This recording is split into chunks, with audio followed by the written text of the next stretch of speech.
My name's Jeff. I'm the host here, and I'm sitting here once again with Swami Tai, our enlightened teacher, enlightened friend. Well, the actinotic causal body is centered at the crown chakra.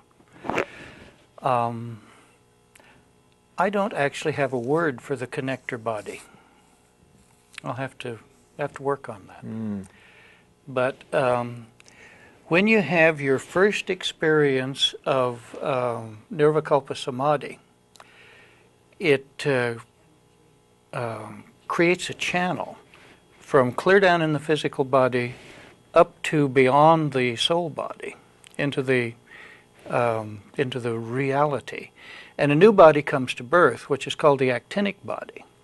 The actinic body is a golden sphere. Sometimes it looks like it has wings. Many of the ancient people that our archaeologists believe worship the sun didn't worship the sun at all. They paid homage to some being who had attained the actinic body. It takes 12 years of experiencing samadhi every single day to mature the actinic body. During that time, the astral body starts to dissolve. After you've lived in the actinic body for a certain length of time, all of the bodies in between, except that final connector body, disappear, and you have nothing left but the physical body and the actinic body. You have no emotional body, no mental body, and no soul body. But you are a complete human being. You are more complete at that point than someone who hasn't attained that. And those are the people that are the saints and sages of all the different philosophies and religions and things. Yeah, there's when you look at these different people that have attained this, you notice there's they've been able to transcend, they've been able to cross over some sort of threshold in which when where they're able to leave behind their concerns about the other bodies. Right. They've come to a point in which they've realized that the other bodies are simply a vehicle to allow them to achieve this one other state, and once they get there, that the importance of the other ones mean less, and they kind of drift away. And I think it's that conflict, how can you be successful if you neglect, look at you don't have cars, you don't have clothes, you don't have all the trappings that your physical body, thirsts for or is told to thirst for. How can that you be considered a success? Yeah. The cycle is from instinct to intellect to intuition.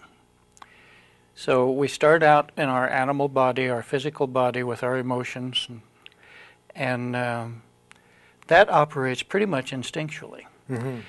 When we get the instinct down so we can really work it, and we start changing our sphere of influence, we're changing from the biosphere then into the technosphere, actually. And that's when the intellect comes in. And then the intellect thinks, wow, I'm really great. I'm above the instincts. But the intellect can only go so far. And then we need to put it aside, kind of like we put aside many hundreds and thousands of years ago, the instinct.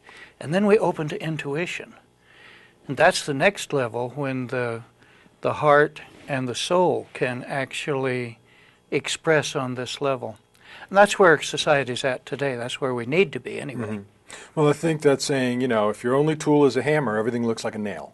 Yeah. When you're using the intellectual body, there has to be a rational, technological reason and solution to all the problems.